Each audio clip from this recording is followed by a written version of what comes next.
আমার পকেটে একটা রুমাল থাকে সাদা, এই রুমাল দিয়ে যখন দস্তরখানা থাকে না তখন আমি এই রুমালটা টেবিলের বিছায় দিই।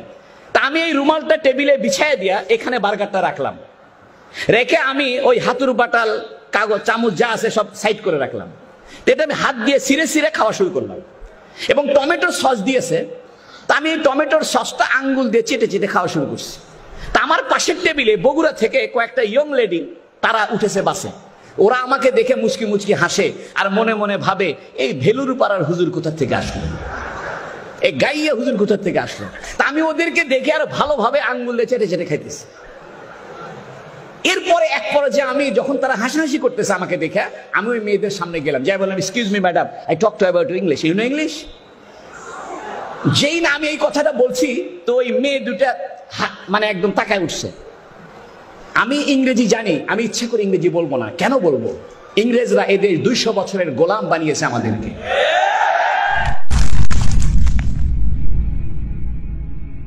আমি মেয়ে দুটাকে বললাম এক্সকিউজ মি। তো যখন আমি বলছি আর কিছু বলতেছে না, তাই আমি বললাম, ম্যাডাম মনে কিছু করবেন না, আমি একজনের প্রেমে পড়েছি তাই আমার এই অবস্থা।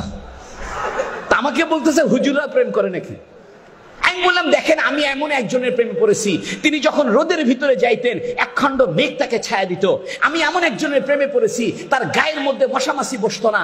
আমি এমন একজনের প্রেমে পড়েছি জীবনে কোনোদিন মিথ্যা বলেনি। আমি এমন একজনের প্রেমে পড়েছি পূর্ণিমার চাঁদের চাইতে তার চেহারা উজ্জ্বল ছিল। আমি এমন একজনের প্রেমে পড়েছি যিনি দুঃখীর দুঃখ মোচন করত। আমি এমন একজনের প্রেমে পড়েছি যিনি বিধবার আশ্রয় ছিল। আমি এমন একজনের প্রেমে পড়েছি যিনি অসহায়ের সহায় ছিল। আমি এমন একজনের প্রেমে পড়েছি যার শাফাত ছাড়া আপনি জান্নাত পাবেন না। আমি এমন একজনকে ভালোবাসি যার থুতু মোবারক ছিল সুগন্ধ। আমি এমন একজনের প্রেমে পড়েছি যার গায়ের ঘাম ছিল সুগন্ধ। ওই মুহাম্মদ সাল্লাল্লাহু আলাইহি ওয়াসাল্লাম যেভাবে চলতো, যেভাবে খাইতো, যেভাবে পোশাক গায়ে দিত, যেভাবে কথাবার্তা বলতো, ওই রকম করতে আমার ভালো লাগে। মুহাম্মদ সাল্লাল্লাহু আলাইহি ওয়াসাল্লাম দস্তরখানায় বিছায় খানা খাইতেন, আমি তাই খাবো। মুহাম্মদ সাল্লাল্লাহু আলাইহি ওয়াসাল্লাম টাকনুর উপরে কাপড় পরতেন, আমি তাই পরবো। মুহাম্মদ সাল্লাল্লাহু আলাইহি ওয়াসাল্লাম দাড়ি রাখছেন, আমি দাড়ি রাখবো। মুহাম্মদ সাল্লাল্লাহু আলাইহি ওয়াসাল্লাম মেসওয়াক করেছেন, আমি মেসওয়াক করব। আমার পকেটে মেসওয়াক থাকবে। আপনি এটাকে খাটো করে দেখতে পারেন না? ছোট ছোট সুন্নত আজকে আমরা বাদ দিয়ে ফেলছি। হুজুর সাল্লাল্লাহু আলাইহি ওয়াসাল্লামের আদর্শকে আমাদের জীবনের থেকে দূরে সরিয়ে ফেলছি। আপনি ব্রাশ করেন, সমস্যা নাই, পেস্ট ব্যবহার করেন, এটা চিকিৎসা হিসেবে করেন, কিন্তু একটা গাছের ডাল হুজুর সাল্লাল্লাহু আলাইহি ওয়াসাল্লামের সুন্নত হিসেবে রাখেন। আপনি খানা খাওয়ার সময় আঙ্গুলটা চেটে খান, প্লেটটা আঙ্গুল দিয়ে চেটে খান। মেডিকেল সায়েন্স বলতেছে যে ব্যক্তি আঙ্গুল চেটে খায়, প্লেটটা চেটে চেটে খায়, তার মুখের ভিতরে এক ধরনের লালা সৃষ্টি হয়। এই লালাটা তার হজমের উপকার করে। আপনি মুহাম্মদ সাল্লাল্লাহু আলাইহি ওয়াসাল্লাম চিনলেন না। ও যুবক, আমার কলিজা ফেটে যায়।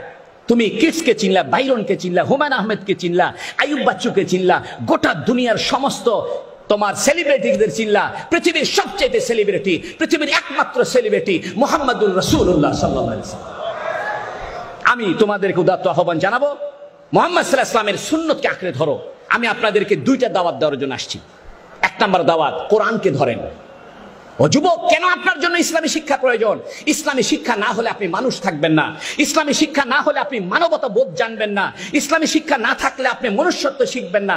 ইসলামী শিক্ষা না থাকলে আপনার পরিবার ব্যবস্থা ঠিক থাকবে না। ইসলামী শিক্ষা না থাকলে আপনার সন্তান অমানুষ হবে। ইসলামী শিক্ষা না থাকলে বোনের সঙ্গে আপনার সম্পর্ক ছিন্ন হবে।